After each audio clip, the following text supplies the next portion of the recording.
Good evening. You're watching Snappy News for Ewura Esi. My name is Ewura Esi Adda and you are welcome. Now, the headlines.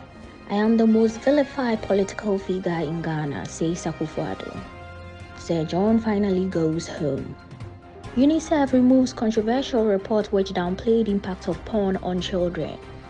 Now on to the international story. Kim Kardashian cries over her divorce to Kanye West.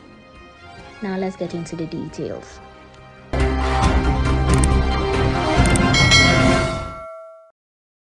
Former CEO of Forestry Commission, Kwadwo Owusu Afriyie, was laid in state yesterday ahead of his official burial. The funeral rites of the politician, popularly known as Sir John, is being held at the Sakora Wonoo Junior High School in the Kwabre East District of the Ashanti Region, where his family, friends, and residents of the community filed past his remains to pay their last respect. High-ranking politicians, including the President Akufo-Addo, Vice President Dr Mahamudu Bawumia, were in attendance and later filed past his body to bid their colleague farewell. After the funeral rites, the mortal remains of the affable former NPP General Secretary were sent to the Sakora Wonoo family cemetery. The late Sir John is said to have died at the Korle Bu Teaching Hospital on Wednesday, July 1st, 2020, after a bout with COVID-19.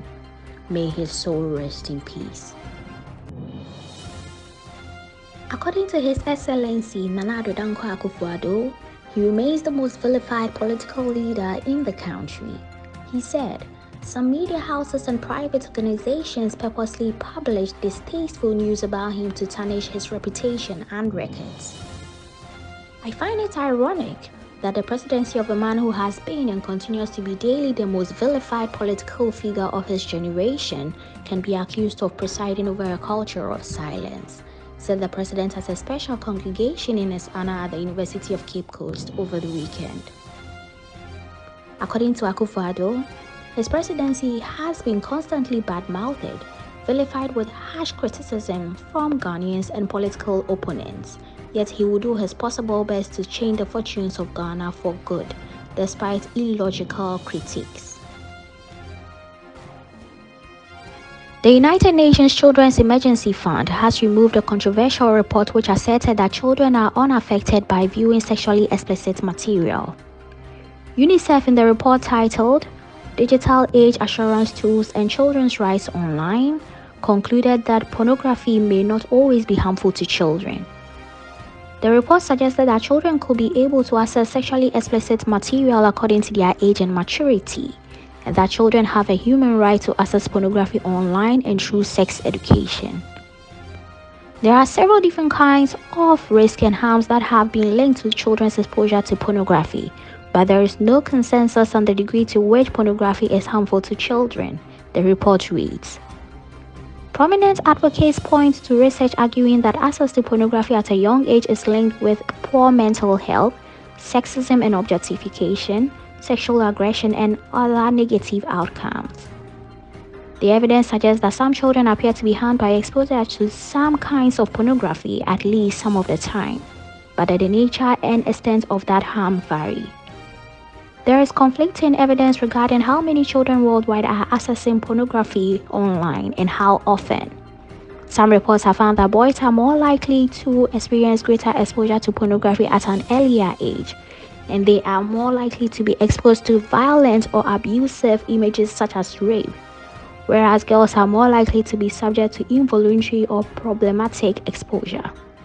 The report has since been removed from the UNICEF website, with unconfirmed edited versions making the rounds on some US right-wing family websites.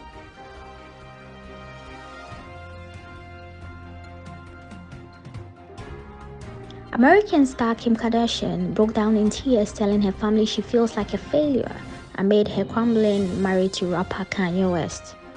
"I feel like a failure, that it's like a third marriage," Kim said in a flashback clip during Thursday's episode of Keeping Up with the Kardashians. "Yeah, I feel like a loser, but I can't even think about that, like I want to be happy." Through tears, Kim, who was still with West at the time of filming, said that all of the lives rapper deserved a woman who could follow him to another state while she raises their 4 children. I honestly can't do this anymore, she said as she recapped a fight the estranged couple had to her sisters. Why am I still in this place where I'm stuck for years? He goes and moves to a different state every year. I have to be together so I can raise the kids, And he's an amazing dad. He's done an amazing job, she continued. I think he deserves someone that can support his every move. Go follow him all over the place and move to Wyoming. I can't do that. He should have a wife that supports his every move and travels with him, and that's everything. Thanks for watching Snappy News with Ewura Esi. Kindly like, share, comment, and don't forget to subscribe to my YouTube channel. I'll come your way same time next week. Do enjoy the rest of your evening.